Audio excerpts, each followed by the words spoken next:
Chronique Midi, Jean-Jacques Seymour reçoit Garcin Malsa, conseiller général de la Martinique, président du MIR, le Mouvement international pour les réparations, et président du Comité national des réparations pour la Martinique. Garcin Malsa, bonjour. Bonjour, Jacques. Et merci d'être avec nous. On ne peut pas ne pas commencer cet entretien, Garcin Malsa, mais c'est ainsi va la vie politique, par l'échec électoral que vous venez de subir pour la première fois dans votre bonne ville de Sainte-Anne. Il y a une question qui talonne tous nos auditeurs et dont personne ne peut apporter la réponse.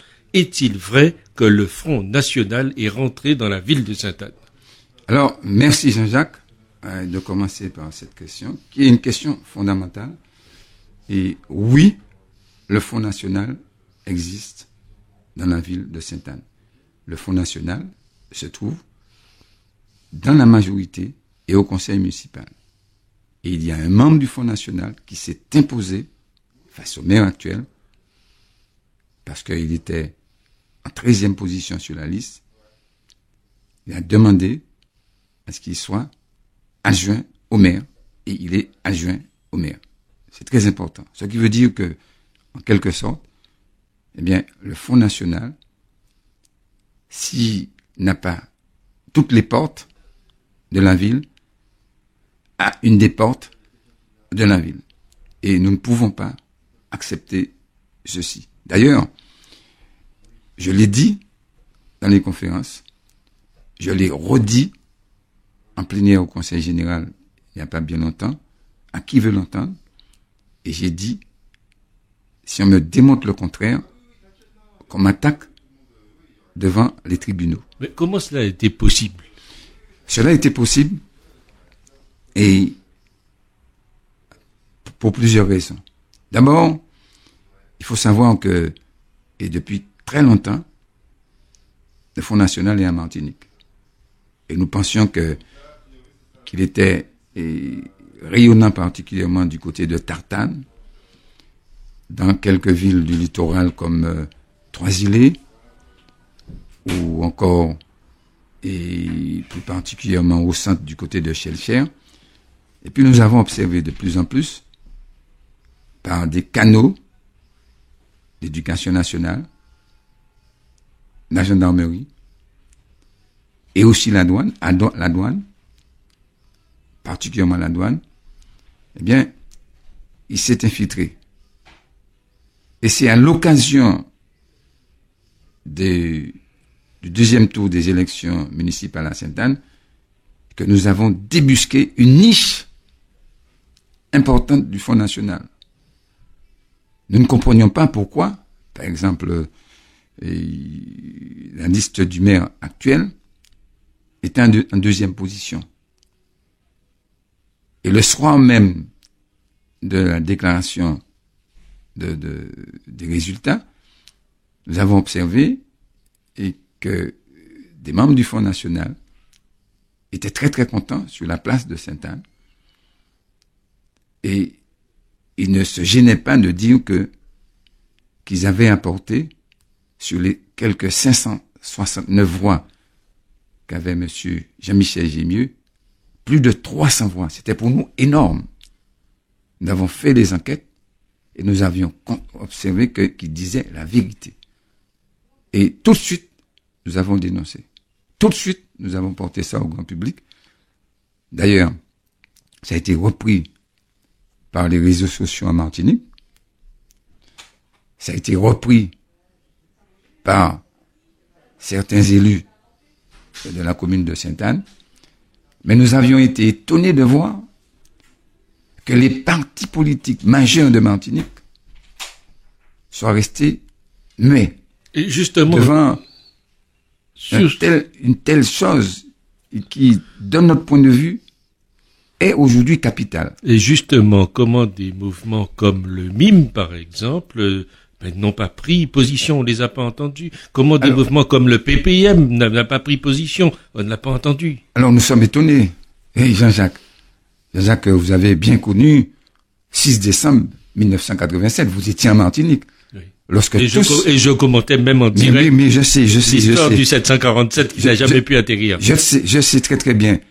Et le monde entier s'était émerveillé de voir que la patrie de Fanon et d'Aimé Césaire avait interdit à l'un des plus grands fascistes d'atterrir en Martinique. Le monde entier. C'était un honneur pour le monde entier. Pas pour le peuple noir seulement, c'est pour le monde entier. Et puis il y a eu aussi cette déclaration de Jean-Marie Le Pen, un certain mois d'août 1996, si je me trompe, à la Bolle, qui dit « Je crois dans l'inégalité des races ». Et tout de suite, sur le coup, en Martinique, il y a une mobilisation le même jour. Et la semaine d'après, il y a une grande manifestation à Fort-de-France. Et dans cette manifestation, il y avait des personnalités majeures de la culture, du monde associatif et plus exactement du monde politique. Au milieu de ces gens se trouvaient Aimé Césaire, Camille Darcière et le docteur Pierre Aliquer. Et puis nous étions tous à côté d'eux. C'était tout pour nous une fierté. Et puis il y a eu ce 26 décembre 1997 où le même Jean-Marie Le Pen a tenté d'atterrir, a tenté de venir en Martinique. Il a pu atterrir, mais il n'a pas pu rentrer, sortir de l'aéroport. Donc il y a eu tout ça. Alors, comment se fait-il aujourd'hui, en 2014, que les partis politiques, comme le PPM, soient muets devant tout ça, que le MIM soit muet, et je dirais même plus que muet, puisque... Vous iriez jusqu'à dire complice? Eh bien, je me demande même s'il n'y a pas une complicité. S'il n'y a pas une complicité, je pèse mes mots, compte tenu du fait que Marie-Jeanne Alfred est venue au premier tour à Sainte-Anne supporter un candidat, lequel candidat, qui s'appelle Belmo, eh bien, était directement complice de la liste de Jean-Michel Gémieux, et il ne s'est pas gêné pour dire à Jean-Michel Gémieux, notre coup a réussi. C'est quand même terrible. C'est quand même terrible. Alors, il y a les autres qui sont restés muets. Alors, nous pensons que ce mutisme ne tardera pas à se transformer en véritable dynamique, à la fois de sauvegarde du pays et à la fois de fierté pour la Martinique. Je pense que c'est tout ce que je peux dire. J'attends voir, en tout cas, ce que nous pouvons dire. Nous ne lâchons pas, nous à Sainte-Anne. Nous sommes déjà vigilants et nous serons plus que vigilants. Nous ne voulons pas que la clé de la citadelle soit donnée à des gens du Front National. Alors, il n'est pas le seul sur la liste. Ils étaient plusieurs sur la liste. On a parlé de certaines irrégularités. Vous avez porté pas plainte. Oui, vous contestez devant. J'ai fait un recours et devant la justice et sur des motifs d'annulation. Le premier motif d'annulation, c'est le fait que pendant toute la campagne, il y avait un panneau plus de 3 mètres sur lequel il y avait décrit « Votez Jean-Michel Gémieux ». Ce panneau était apposé sur une propriété privée, laquelle propriété, comme par hasard, appartient à l'usine du Marin. Parce que nous savons quelque chose. À chaque fois qu'il y a une montée du Front National, à chaque fois qu'il y a une montée du fascisme en Europe, eh bien, en Martinique plus particulièrement, eh bien, ceux qui représentent la société des possédants de la terre, des possédants du commerce et de l'import-export, tout cela, ils se réjouissent, ils se sentent à l'aise. Eh bien, nous savons que en 39-45, par exemple, eh bien, on a dû destituer des maires qui étaient des maires afro-descendants pour les remplacer par des béquets. Nous savons tout ça et nous pouvons effectivement dire d'autres choses. Et puis, l'autre motif d'annulation, c'est le fait que le jour même des élections, se trouvait à 6 mètres du premier bureau de vote, donc à la mairie, un panneau sur lequel il y avait une lettre de monsieur Jean-Michel Gémieux et qui, bien sûr, me tirait dessus et aussi, dans le même temps, faisait l'apologie de ce membre du Front National qui est aujourd'hui son adjoint et enfin appelait à voter Jean-Michel Gémieux. C'est resté là et toute la journée pendant tout le vote, le même jour. Et puis, il y a le troisième motif d'aliénation, c'est le fait que, bien, sur ATV, le dimanche à 0h30, donc le samedi, minuit et demi, alors qu'il était interdit sur les médias de diffuser des informations concernant les élections municipales sur un candidat quel qu'il soit, bien, il y avait une image qui passait régulièrement, montrant M. Jean-Michel Gémieux, M. Belmo, avec M. Jean-Michel Gémieux, et moi-même, Garcin Malsa, et cette image était commentée, 3 candidats en lice pour le deuxième tour à Sainte-Anne, Garcin Malsa, Jean-Michel Gémieux et Belmo. C'est inadmissible. Ce sont des motifs sérieux d'annulation qui font déjà jurisprudence. J'espère que les juges, eh bien, sauront dire le droit. Et puis, il y a le 4e motif d'annulation, eh bien, le fait qu'effectivement, il y a une fraude sourdine, eh bien, et par le fait que, eh bien, on proposait à des gens de l'argent pour aller voter. Et ça, c'était toute une magouille, c'est une conspiration montée de toutes pièces pour essayer d'éjecter celui qui, pendant 25 ans, a tenu tête à tout le monde en mettant en place un socle solide avec une vision d'écologie politique qui a donné le développement durable et solidaire, l'agenda 21 de Sainte-Anne. La question identitaire qui a été posée très fortement et qui a montré que sur le fronton de la ville de Sainte-Anne pouvait se fixer le drapeau rouge vert noir, qui est le drapeau martiniquais. Et puis aussi, nous avons porté au plus haut niveau, nous avons aidé le MIR à faire surgir la question des réparations qui, aujourd'hui, eh bien, se trouve dans toute la Caraïbe et au-delà de la Caraïbe, qui est du reste, pour le 21e siècle, un enjeu majeur. Comme le réchauffement climatique est un enjeu majeur. Et justement, vous êtes ici de passage à Paris, à quelques jours d'un certain nombre de commémorations, où cette question des réparations va être mise en avant. C'est tout à fait nouveau. Absolument. Absolument. C'est pas nouveau d'en parler. Mais ce qui pas est d'en parler, non. Bien sûr. Ce qui est nouveau, Jean-Jacques et chers éditeurs, c'est le fait que, aujourd'hui, tous les pays de la Caraïbe, sans exception, tous les pays qui forment la CARICOM, jugent nécessaire, capital, cardinal même, de porter cette question des réparations au plus haut niveau pour permettre un développement harmonieux. Parce que c'est important de le constater, mais c'est encore plus important de savoir que c'est une démarche qui va parfaire la décolonisation. Ce que disait Fanon. Fanon disait qu'effectivement, la décolonisation ne peut être parfaite que dans la mesure seule, où cette question des réparations, eh ben, arrive à être posée et que l'ancien colonisé dise au maître, aux colonisateurs, anciens colonisateurs, qu'il faut réparer. Et aujourd'hui,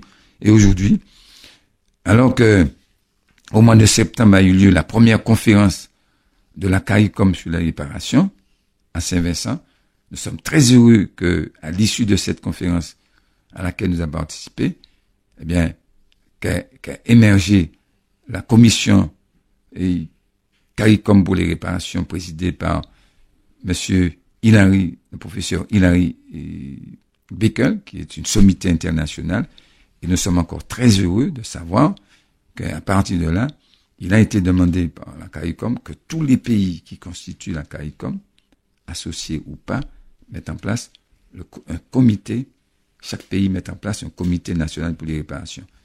Et aujourd'hui, ce comité national pour les réparations existe en Martinique, comme il existe déjà en Guadeloupe et pratiquement dans toute la Caraïbe. Alors justement, il y a une question centrale, une question que tout le monde se pose. Quelle va être l'attitude de nos représentants en Guadeloupe et en Martinique qui rentrent maintenant dans ces instances régionales pour la première fois, après avoir frappé à la porte et attendu? Quelle position vont-elles prendre sur cette question centrale? Ouais, mais il frappait à la porte. Mais était-il prêt pour entrer? Parce qu'on peut toujours frapper à la porte et puis ne pas être prêt. Alors, compte tenu de ce que je vois, eh bien, tous ils parlent de la Caraïbe. Tous ils parlent de cette grande Caraïbe à laquelle ils ont envie de de former au même titre que tous les États de la Caraïbe. C'est effectivement bien. Mais nous savons que l'enfer est pavé de bonnes intentions. Et sur cette question de la Caraïbe, sur cette question des réparations, je ne suis pas sûr qu'il soit prêt. À plusieurs reprises, personnellement, et aussi le Mouvement international pour les réparations, nous avons interpellé à la fois l'ancien président de la région Martinique et le nouveau président, le président actuel. Eh bien, l'ancien, il a dit que la question des réparations, ça n'intéresse pas. Le crime contre l'humanité et que l'esclavage ne mérite pas d'être réparé. Et le nouveau dit pareil, sauf qu'il dit qu'effectivement, pour Haïti, il est prêt à faire un pas. Mais ils seront obligés, aujourd'hui, de se mettre au pas de la CARICOM et de l'association des États de la Caraïbe, s'ils veulent réellement faire partie de cette unité caribéenne. Je pense que c'est un problème central. C'est un problème central d'ailleurs. Et nous savons que pour le développement futur de toute la Caraïbe, il faut exiger des anciens États esclavagistes que cette question des réparations devienne non seulement incontournable, soit une exigence non négociable. Non négociable, parce qu'on en a besoin. Et cette réparation peut se manifester sur toutes les formes que je n'aurai pas de développer ici, des formes bien sûr financières du point de vue des politiques publiques, par exemple, des formes effectivement agraires du point de vue de la terre, parce qu'on en a besoin, des formes de restitution, des archives qui se trouvent ailleurs et qui doivent se trouver dans nos pays, dans la Caraïbe, toutes les formes. Et nous avons des experts pour ça. Aujourd'hui, les experts se mettent en route, tant du point de vue des avocats, tant du point de vue des sociologues, des généticiens, des ethnologues, etc. Tous, ils doivent se mettre en route et nous sommes en ordre de marche pour faire avancer cette question des réparations. Et j'allais même vous dire que c'est une idée qui fait son chemin. C'est fait son chemin. D'ailleurs, ici même, je peux déjà inviter tous ceux qui le veulent à venir au 14e convoi pour la réparation. 14e, nous sommes à la 14e édition. Nous avions commencé en 2001, nous étions marginalisés. Et quand en 2005, Jean-Jacques, nous avions assigné l'État français devant ses propres tribunaux pour demander réparation, on se moquait de nous.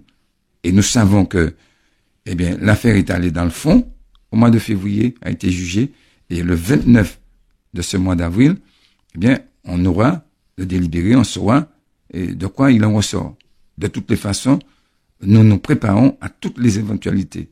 Donc, la 14e édition va démarrer de la sorte à Rivière-Pilote, où le 10 mai, nous avons choisi le 10 mai, nous allons présenter devant les Martiniquais tous les comités nationaux des réparations qui existent dans la Caraïbe.